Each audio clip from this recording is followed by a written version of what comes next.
Well, I've been looking forward to this interview for a long time, and I'll tell you why. There's some personal reasons a little later, but Hollywood Bets has become a huge brand.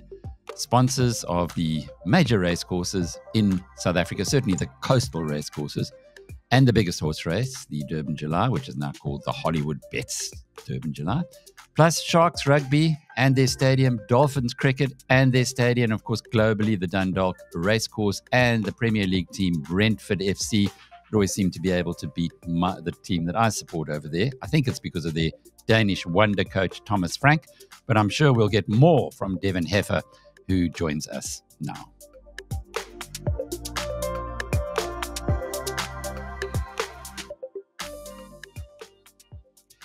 Devin, let's get onto the business side first. Betting on the Rugby World Cup. Is this a big boom for you guys?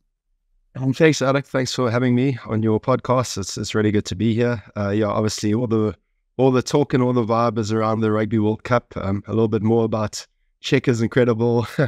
Almost it looks like ambush marketing, but they've been knocking it out the park with their marketing. It's been brilliant. But the Springboks away kit. But for us personally, it's been a really good start. A lot of people piling on to South Africa following their big win over New Zealand in the warm-ups. For us, we had a brilliant hold on the first game between New Zealand and France. And obviously the result going our way, a lot of South Africans, backing the All Blacks. So it was our biggest hold for a rugby game ever. So it's been off to a good start, and but not too many results going our way the rest of the time. So we pretty much break even at the time. But I think it's going to get really interesting as the tournament goes on. What does that mean, your biggest hold ever?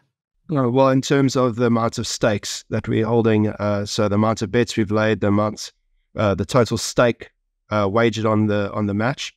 So in terms of the rugby we've been running since we started our business, that has been our biggest hold on a rugby game, which has been quite fantastic, especially when you consider that we've had Rugby World Cup finals, we've had British and Irish Lions games, Springboks games often. We're looking forward to when we have more matches like this, and I'm sure we'll pretty much break that record as we go on. Are you primarily a South African business? We do know now that you are sponsoring global operations as well. Look, we're Durban born and bred. Hollywood Bets has been going, well, if you as the actual brand, Hollywood Bets around about since 98, 99, and with our first shop open around about that time. Obviously, it was born out of winning form, the race card, which stems all the way back to the mid-80s. So, we're Durban born and bred, proudly South African. Primarily, all our business is mainly here. We have kind of branched out into Mozambique, and we obviously then, we've got online and mobile operations in the UK and Ireland. So at the moment, we're still primarily based here in South Africa, and we try to get going even more in the UK. We've been there for a couple of years now, but it's hard work out there, but we're constantly getting better. So we just keep working at it. What is it about South Africa and online betting? And I say this because Betway, which is another big global brand, is also born out of Durban, or born out of South Africans at least, although I think they operate now from the UK, unlike yourselves. You still operate very much in KZN. Well, I think in terms of South Africa, the gambling business has been booming.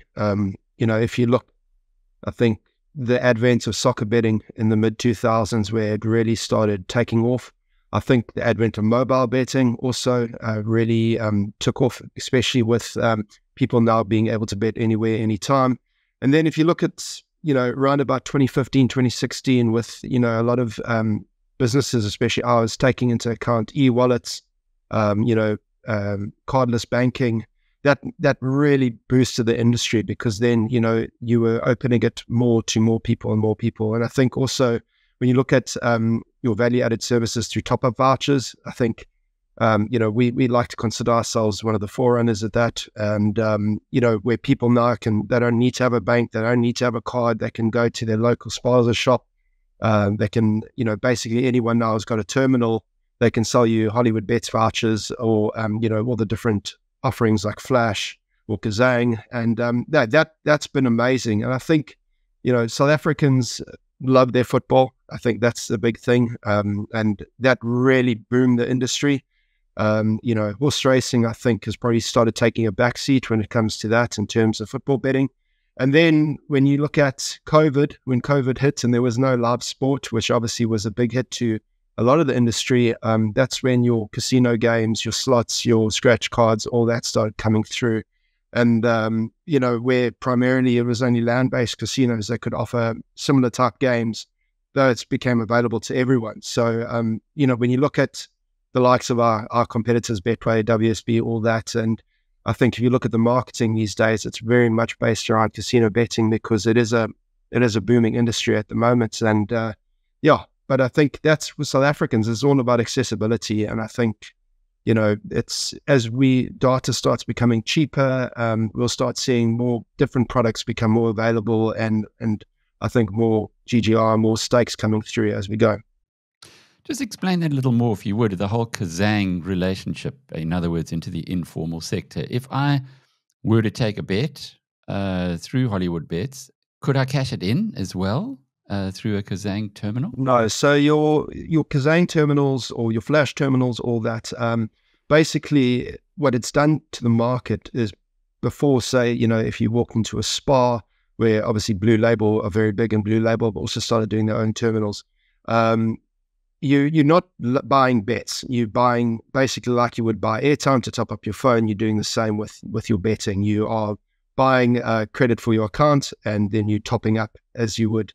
So, and from that, once you've played with Hollywood and you want to withdraw and everything, then there's the different options. Obviously, you've got your bank accounts that you can do EFTs, and then obviously your cashless banking, your e-wallets, your cash sends.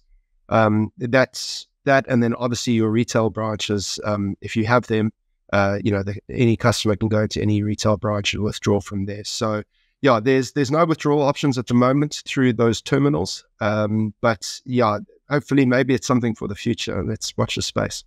Accessibility, very interesting. Now, the story of Hollywood Bets is one, as I mentioned in the intros, that I've been following closely, and that's because my very first publishing venture was something called Racing Digest in the mid-1980s, and your dad, Owen, had Winning Form then, taking on the big guys, both of us, and Winning Form is still around today and still an excellent form guide. But how do you convert from being a small form guide into this giant business that Hollywood Bets is today? I think, Alec, when you look at it, I think one, it's a passion for horse racing. That's where a lot of people, and we explain to a lot of our team members that join us, if it wasn't for horse racing, we wouldn't have our business here today. And I think when it comes to Owen, I think the difference between him and other bookmakers was he'll always tell you he's not a bookmaker, he's a punter. And I think that's the big difference. Is the business started out looking through the eyes of the punter, through the customer. A lot of how we based our business was obviously through a trip to Las Vegas after the Breeders' Cup back in '97 through my old man and a mate of his. And obviously you look at the Breeders' Cup, their colors being purple, taking place in Los Angeles at a place called Hollywood Park. So that's where Hollywood came from. And but it was very much a trip to Las Vegas after that, where although Owen doesn't gamble when it comes to casino games and all that stuff, you walk into a casino, you get treated like king. I think customer is king there. Every casino there's fighting for every inch. The waitresses are beautiful. They come treat you with a smile. They look after you. You feel welcomed. You don't want to leave. You want to be interested in that. And I think when they came back from that, it was this motivation to say, well, why can't we change the bookmaking industry in South Africa to make it welcoming? Let's take your old tote shops, which were, dirty environments, white plastic furniture, smoky rooms, toilets that didn't work, latches that were broken, the basics. It wasn't very difficult. It was, greet your customers with a smile, make sure the beer's ice cold and the bread is fresh, and make sure that they have something to eat that they like. I think that comes to another story when you talk about the famous bunny chow. But I think it was very much a basic thing, was look at it through the eyes of the customer. And I think for us, we changed probably retail betting in South Africa in that instance, in that it was changing the environment. So we made it clean, we made it welcoming. We had nice basic furniture, but a clean and happy environment where our team also got made to feel part of the business. And from one branch became two, and slowly started growing from there into what we have today. So where we have 98 retail branches across South Africa, almost in all provinces. And obviously through mobile and online betting is, taken up the majority now of our business, but we still keep our retail branches going because I think for our customers, they play such a vital role in terms of that trust and that concrete thing that they can touch, they can feel, and they know they can go into if they've ever got an issue. So, we have a lot of people who still prefer betting through retail. We still treat our customers the same. We still look after them.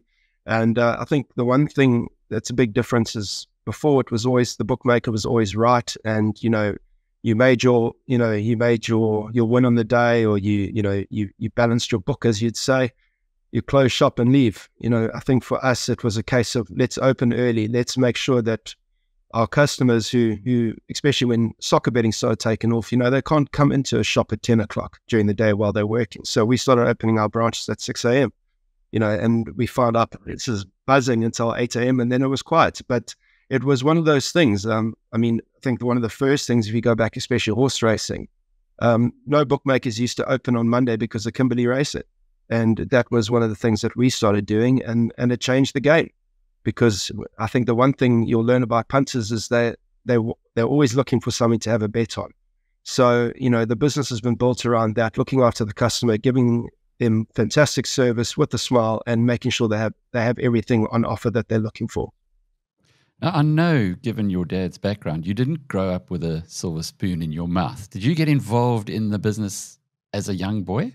I think I've grown up with the business pretty much from the beginning. But, obviously going to the race course as a youngster, always loved going down to Gravel race course. My favorite jockeys were Jeffrey Lloyd and Pierre Stradham and all that, and following them. And it was always one of those things, you kind of grew up with it, but I only really learned about it after varsity. And again, it wasn't really something, for me personally, it was, I needed something to do after varsity. I didn't quite want to go into the sports science realm, which I studied and I did quite well at, but it wasn't for me. But I really started very much at the bottom, checking soccer sheets and checking that teams' names were spelled correctly, and started learning about odds. And from there, I started getting into it, learned about the horse racing betting side of things, started working in our betting ops for horse racing from the bottom, and kind of work my way through it. So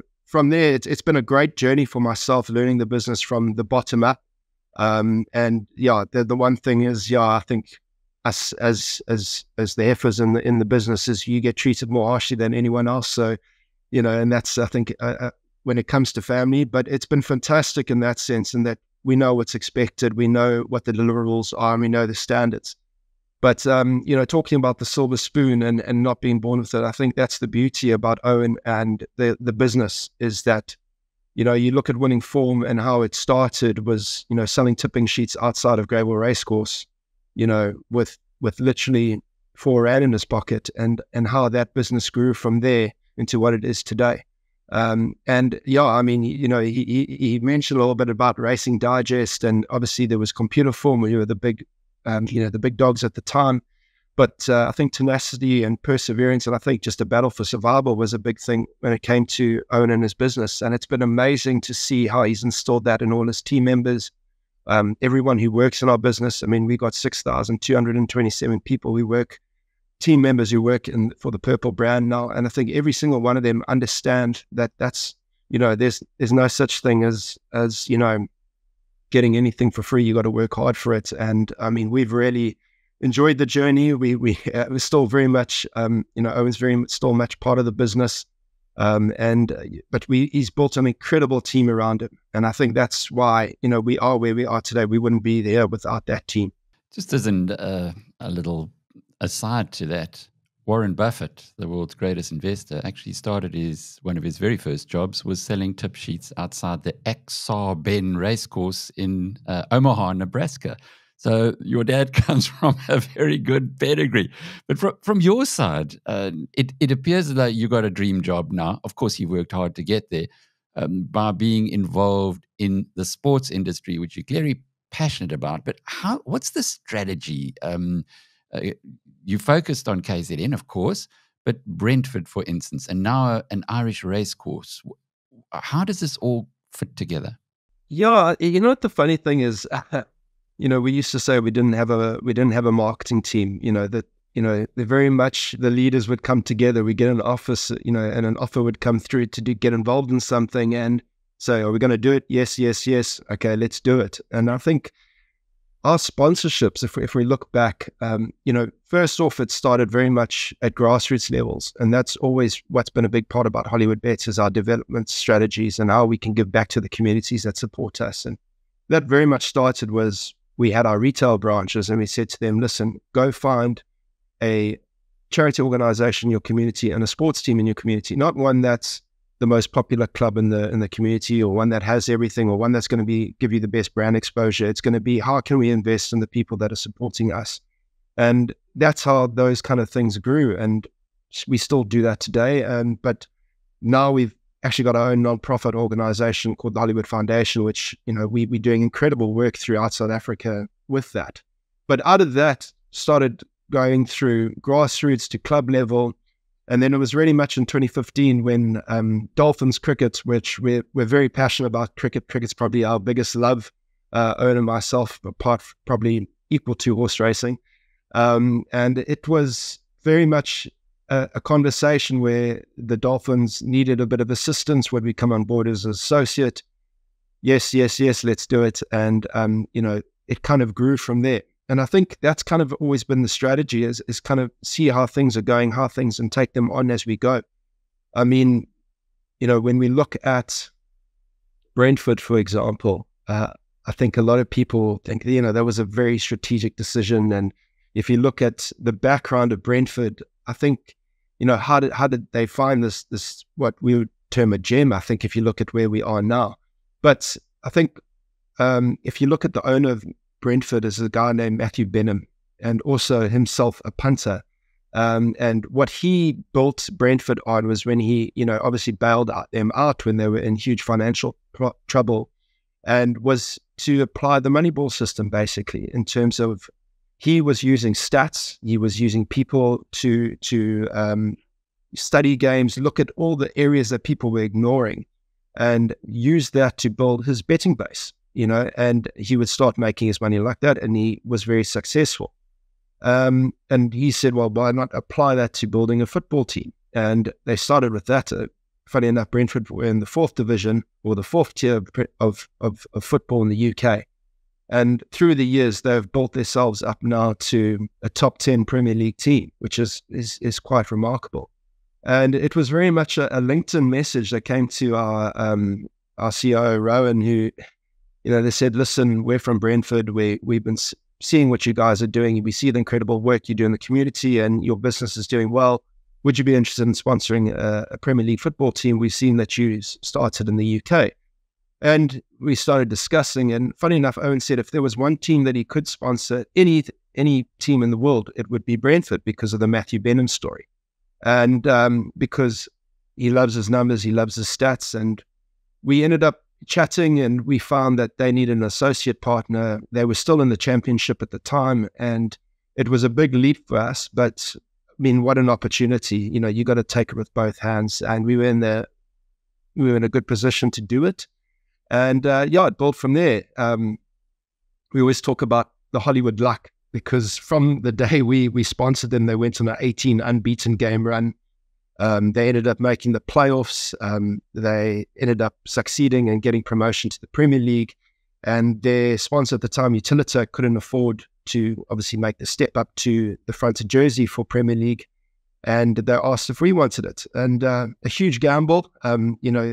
There's a big difference between South Africa and the UK when it comes to sponsorship of fronted jersey. But we went all in. It's been an incredible journey. We've developed a really good relationship with Brentford. Their executive have very similar values and ethics to us, very much a family, a community-based club. Very small club. I mean, they moved to their new stadium, only seats 17,000. But the way they continue to run their team, build their team, the way they transfer, buy and sell players, the way they look after their fans, like we look after our customers, is very similar. And to go from 13th in your first season, which was incredible, to 8th in the ninth, and being the best team in West London, beating the likes of Chelsea and Fulham and staying there. I mean, we've beaten all top six football teams in our stay in the first 2 seasons, which is quite incredible. And yeah, we've just enjoyed the journey, really. I mean, we will call it luck, but yeah, what else can you say? Amazing story, but you've made your own luck, no doubt about that. You've spoken a lot about the disruptions that you brought to the original industry.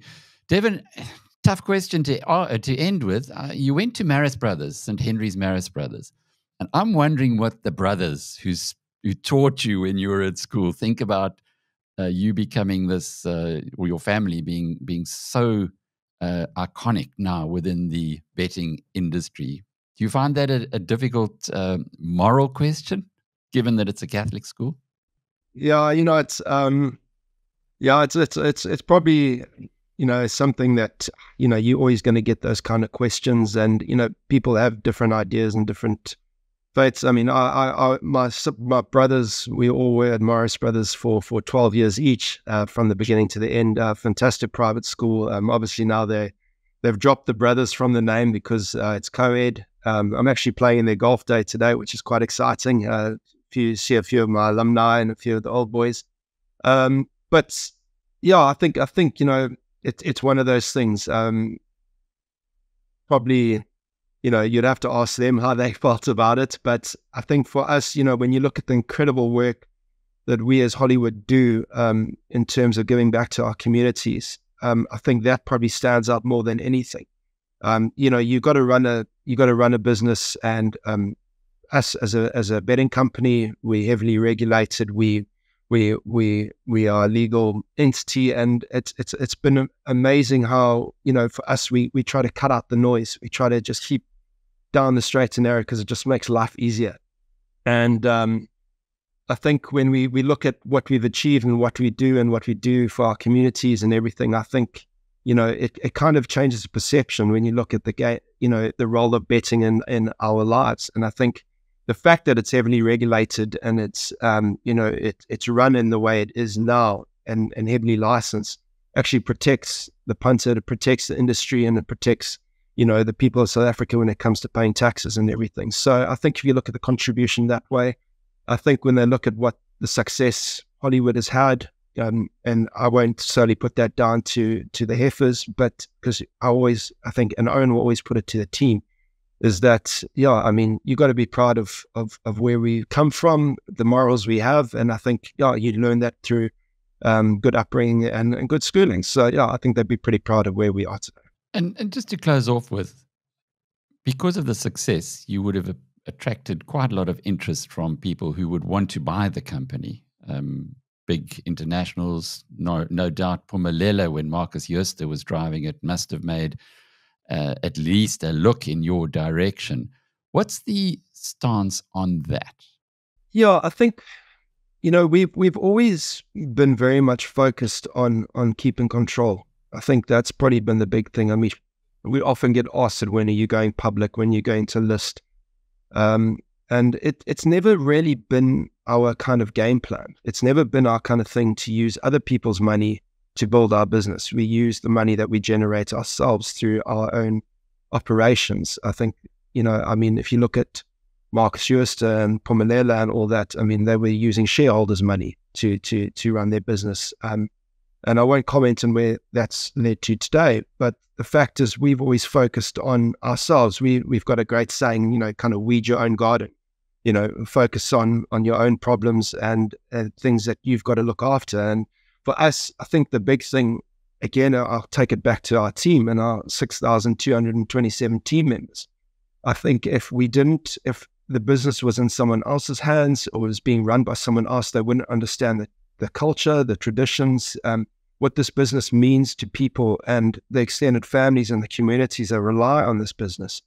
And it's not something we're really interested in. I don't think money is the be all and end all in terms of what we fight for. I think the fact that we've got families and communities that rely on us is probably more important than anything else. And the fact that the business is running well, we're doing well, we're expanding, we continue to grow each and every day.